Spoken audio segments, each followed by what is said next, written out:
us. My name is Sophia Garantiva with the Planning Commission. Online, we also have Jay Collins and Priya Nagaraj. Jay will be monitoring the questions in the chat. Priya is our technical support, just in case you have any questions or trouble hearing us. So with that, I'll just get started. So just a couple of housekeeping items since this is a virtual meeting. We do ask that you keep yourself muted during the presentation, and if you have any questions, please type them into the chat. We're going to be reading and answering any questions after the presentation. So tonight's presentation will be split up into a few topics. We'll first look at how community planning is done in Hillsborough County. This will be probably a bit of a refresher for most of us on here. We'll also review key components of the existing community plan. Then we'll dive into the current community plan update efforts. And then as mentioned at the end, we'll answer any questions that you guys may have. So what is a community plan? A community plan is an extension and refinement of the county's comprehensive plan. And for those who aren't familiar, a comprehensive plan is an official document adopted by Hillsborough County, setting forth its goals, objectives, and policies regarding the long-term development of the county. It also identifies community assets, needs, and preferences in a particular area of the county. It also articulates a community vision for the future. It sets goals and strategies aimed at resolving needs and achieving a vision. And it's developed through an extensive citizen participation. Cannot do it without the input of the community. And currently, Hillsborough County has 22 adopted plans that have been established during the last 20 years. So how does this look like in the wider sense of land development in the county? So the framework we're working in is under the comprehensive plan, as mentioned earlier. The comprehensive plan is also organized into several sections based on topic, like mobility and land use. And all the 22 community plans, including the Greater Palm River Area's community plan, are housed within the livable communities element of the comprehensive plan. So again, as an extension of this document, the comp plan, the community plan deals with the same topics, mobility, land use, but focuses on how those topics can be more specifically addressed for the Greater Palm River area. And then again, the community plan includes a vision, goal, and strategies. And then the land development code, which we've heard a little bit throughout our public engagement process, regulates zoning, specific uses, and site design, and that is a separate document. And it's not being changed at this time, but both of these documents work hand in hand to help regulate land development in the county. So the adopted community plan. A little bit more detail on the existing community plan. It was adopted in 2008 and established the boundaries, shaded in blue on the map. It includes multiple neighborhoods within the boundaries. So the namesake Palm River, but also includes Claremelle City and Progress Village, to name a couple. It also established a shared community vision, identified and prioritized goals, and listed strategies to achieve those goals. The plan also includes a concept map, which is a visual representation of the vision and select goals and strategies. So again, one of the main components of the community plan is the vision statement. It's the first couple of pages of the community plan, and it, again, is accompanied by the vision concept map as depicted on the right-hand side. As you can see, the vision statement is a little bit wordy, but I did want to show you the text, and I also wanted to highlight what I understood as the essential points of the vision statement. So the first paragraph describes the strengths and characteristics of the community that the community wanted to keep. So we desire to retain our mixture of open spaces, large lots, and our developed parcels, maintain our high home ownership ratio, our diverse multicultural community assets and neighborhoods, and our historic landmarks. We value our multi-generational residential makeup. We seek to minimize through traffic on local roadways, focus through trips on to arterials, and we desire to preserve and protect our waterfronts and our recreational and environmentally sensitive lands. This vision is graphically represented on the Greater Palm River Area concept map. In the second paragraph, it talks a little bit more about what the community is envisioning for the future. And they were saying by 2020, the community would have recognized and fostered an economically diverse community, accomplished through planned growth, new development and redevelopment would have been encouraged that fits the characteristics of the existing and historic community. Community centers, sports complexes, parks, greenways, waterway accesses have been established that provide a wealth of services and recreational opportunities to the community. So this and the concept map serve as the vision for the community plan. The next portion of the plan is the goals, and these are roughly about 9 goals, and I say roughly because once I explain, you'll see. And these are the 9 goals of the community plan. These are also in order of priority. Each of these goals also has multiple strategies. Some are more general in nature and some are more specific, and I'll get to that in the next slide. But let me just read off. So number 1 is infrastructure and utilities. Number 2 is crime and public safety. So addressing crime and public safety. Number 3 would be addressing traffic and transportation. Number 4, parks and recreation. 5, planning and growth. And planning and growth is also tied with economic development. So planning and growth is 5A, goal 5A. Economic development is goal 5B. Senior social health, medical services, and schools is goal 6A because it is ranked at the same level as environment and natural resources within the plan. So 6A and 6B respectively. And then number 7, rounding out all the goals, is a historic preservation. So there are a total of 121 strategies in the community plan.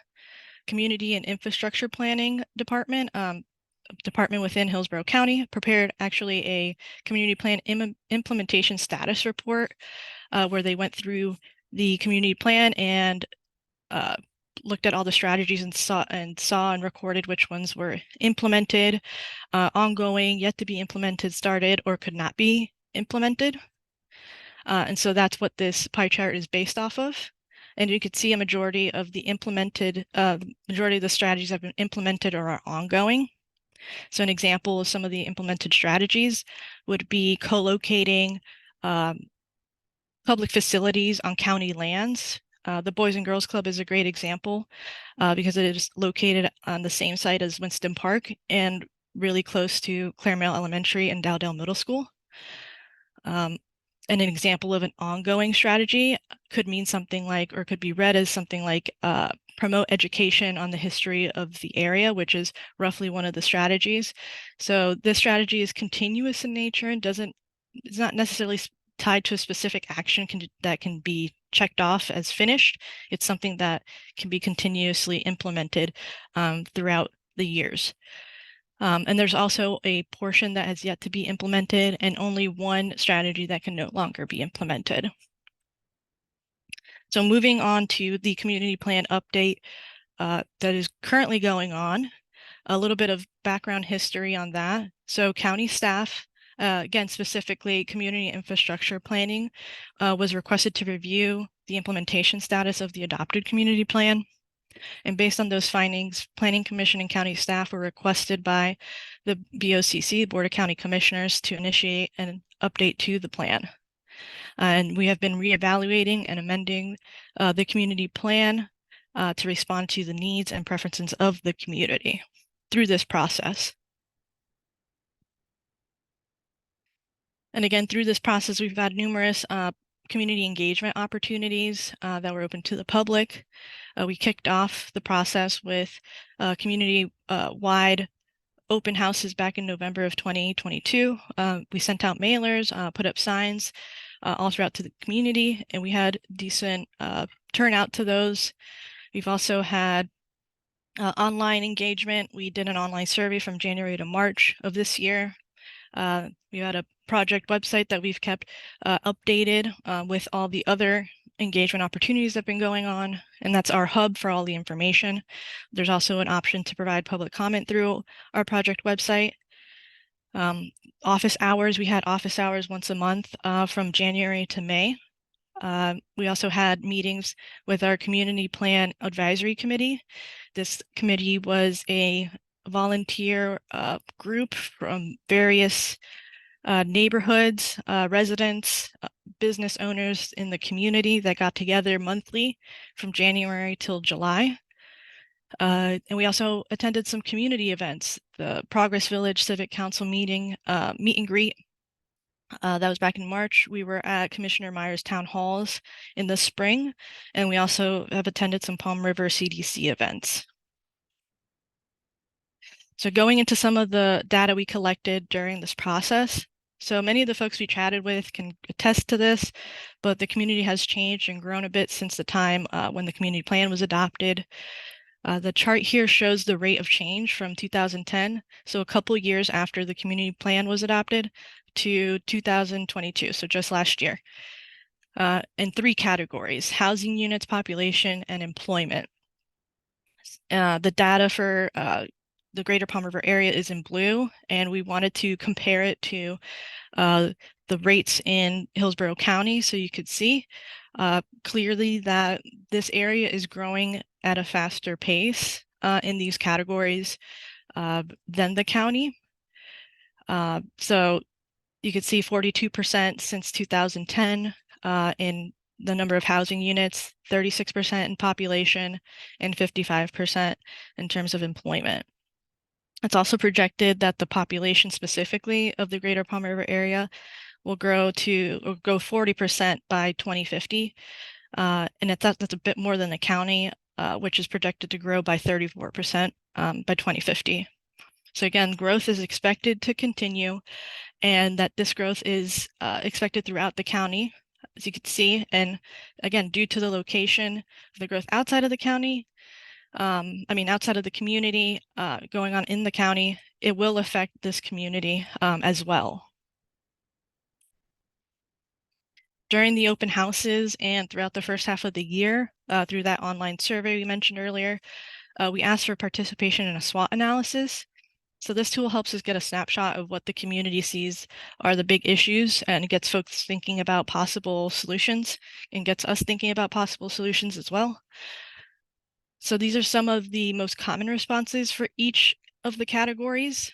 So for strengths, we have location, and location we saw, near the interstates, near the port, near Brandon, near the downtown Tampa, in a really centralized area. We also saw multiple people mention diversity, individuality of neighborhoods, long-term community members being a strength, having that institutional knowledge for their community, affordable homes, lots for middle-income families, small businesses, also a strength. Some of the weaknesses people responded with were crime and violence, funding, communication, and this is within the community, among neighborhoods, as well as with the county. Roads and traffic. A lot of people mentioned improvements to the roads, like sidewalks and safety improvements, new business development, and then water and sewer. Some of the opportunities people identified were attracting new businesses and services, such as grocery stores, banks, medical services, improved infrastructure, engagement of youth, more programs for the children in the community to participate in, and more recreational venues, which kind of goes hand in hand with engaging that younger generation. Some of the threats that were identified were funding, and again, not having the monies to make improvements would be considered a threat. Crime, lack of cohesiveness with neighborhoods, rapid development with infrastructure like roads, the water, not keeping up with all the new development that is occurring in the area, and then loss of identity and original residents leaving the area. Again, a loss on that history and knowledge of the community. So we could see that there are a few overlapping ideas, and many current strengths can be built upon to create, new opportunities for the future. And there are certain weaknesses that need to be addressed so that they don't become threats to the future as well. So we also asked at the open houses and in the survey what word best described your desired future for Greater Palm River area.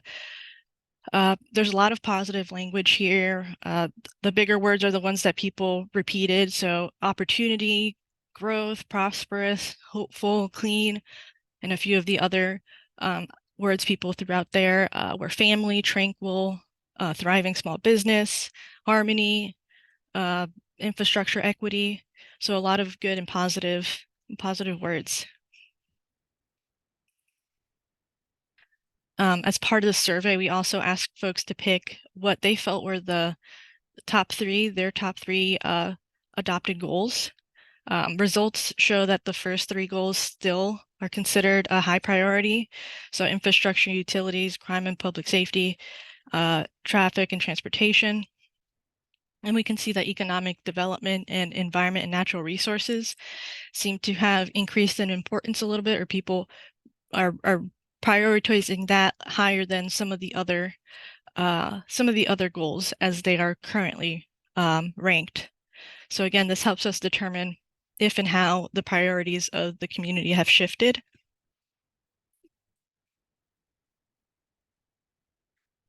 So based on the data collected so far, we have summarized a little bit of the insights we've gained. There is a perceived opinion by the community that numerous adopted goals and strategies may not have been implemented adequately. We did get a lot of people let us know about code enforcement, transportation improvements, water and sewer improvements, not being up to the standard they were expecting, unbuilt community centers and parks. And this is probably a combination of the way the goals and strategies were originally written, and the way that community planning was approached back in 2006, 7, 8. And a combination of that with the changes to overall county policies and directives since the time of the adoption, and also just how the county now approaches community planning, and other things, maybe such as, there was a recession shortly after this plan was adopted, and also, we just came out of the COVID-19 pandemic, so there are a lot of things that have shifted and changed. And again, another great reason why we are here to make sure that we can properly address what has changed through this community planning process. There is also a fear that the area's history and sense of community is being lost to new development and changing demographics. And this is also expressed throughout the adopted community plan as being something that residents were concerned about back in 2008. It was also expressed through this process that the name of the community plan is a bit of a point of tension, as it singles out one neighborhood. We understand that some residents of the other neighborhoods don't feel that the community plan applies to them, even though they are within that boundary of the community plan. There also does not appear to be an outright opposition to development, but there is a desire for there to be balance between new development and infrastructure. And this is not an uncommon, uncommon occurrence. There are a lot of folks in the other parts of the county that feel the very same way as residents here do. There's also a desire for better communications with the community and with the county. So again, with many community planning efforts, there are members of the community that are well versed in county government functions and processes and know about what projects are going on in their communities. And then there's some who aren't as familiar. So throughout this process, we've tried to help address those issues, and try to also explain how valuable that community plan is as a tool to advocate for these types of communications between the counties, different departments. Again, we're here as a conduit right now while we're in the community and gathering input from residents.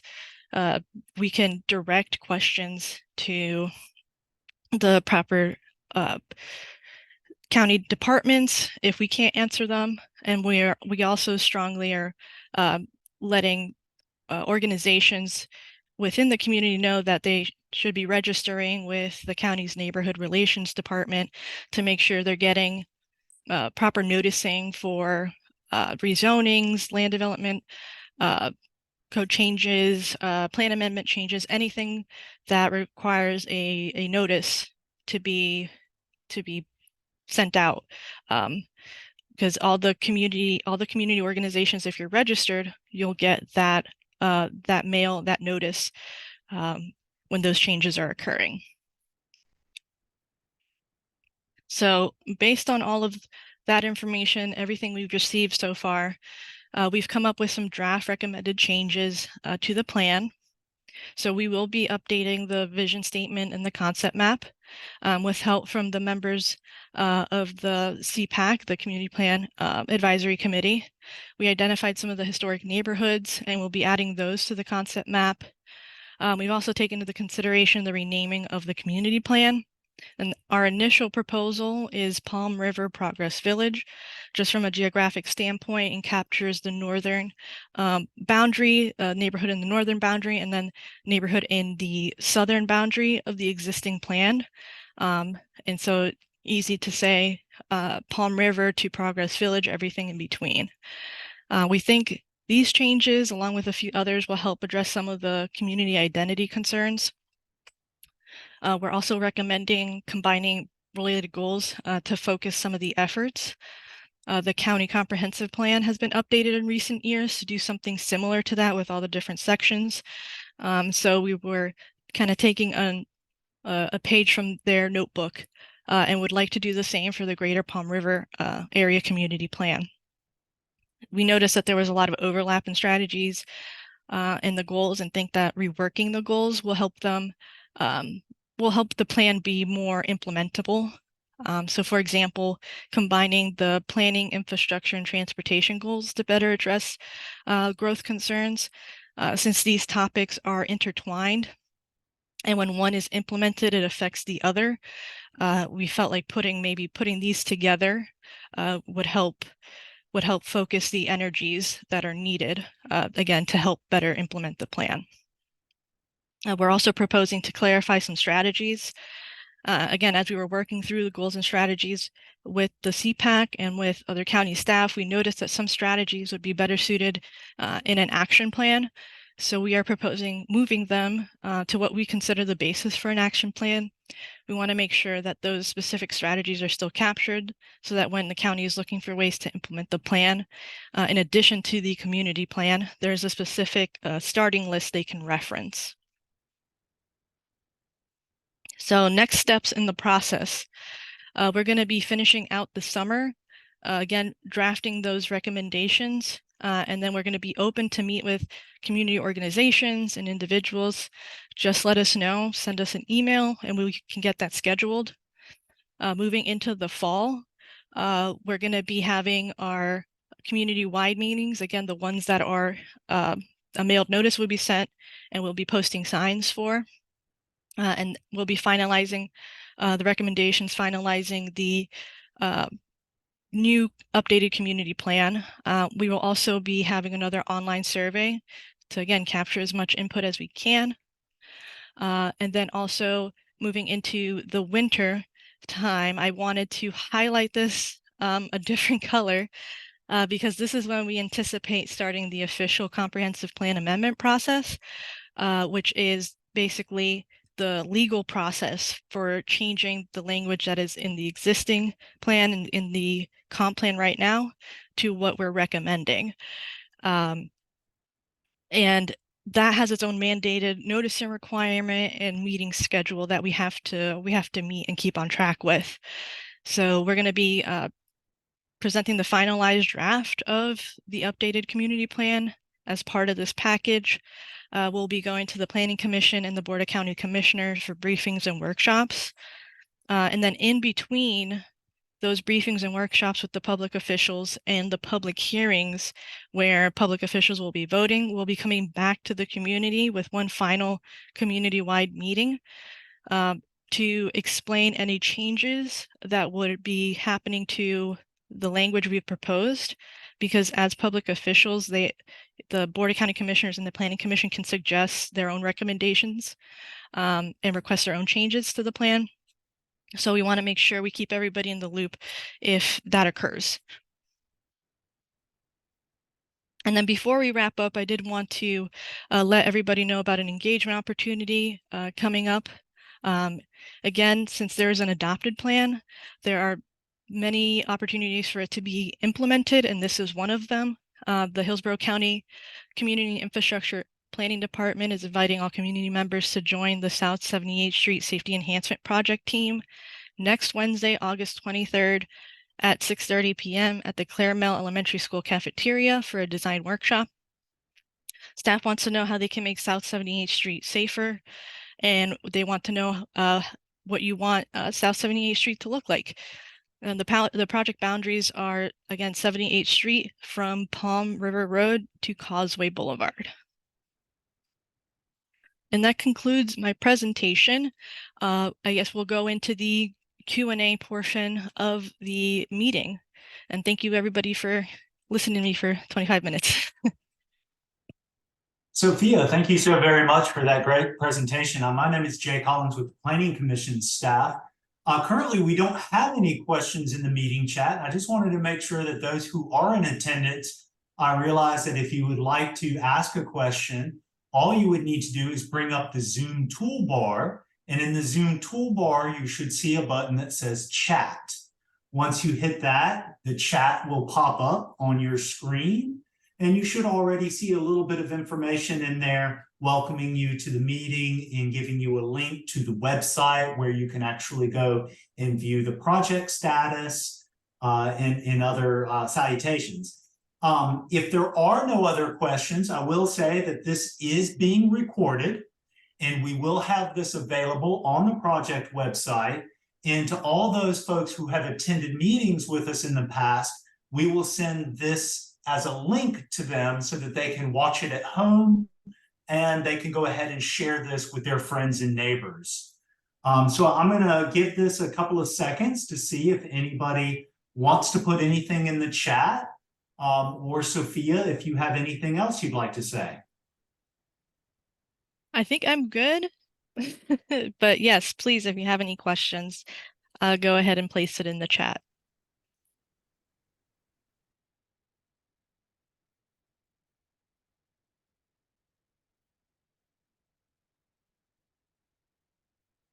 Well, from Troy, he's asking, have you been able to identify those community members who are the drivers of change and can encourage neighborhoods to participate in the process?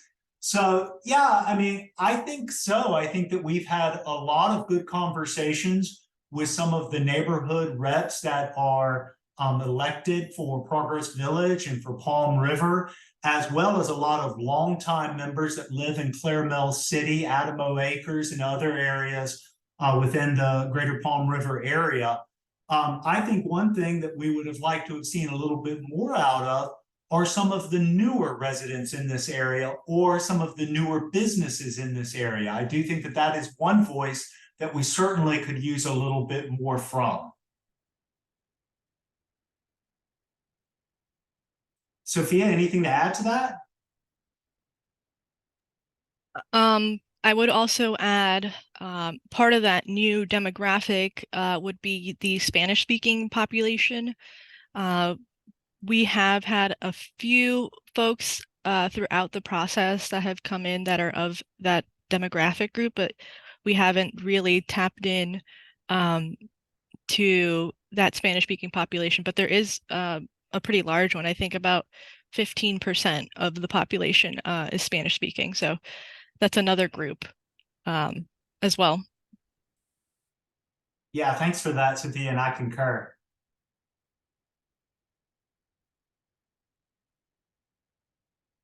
All right, well, ladies and gentlemen, if there is nothing else for us tonight, I think we'll go ahead and stop the recording.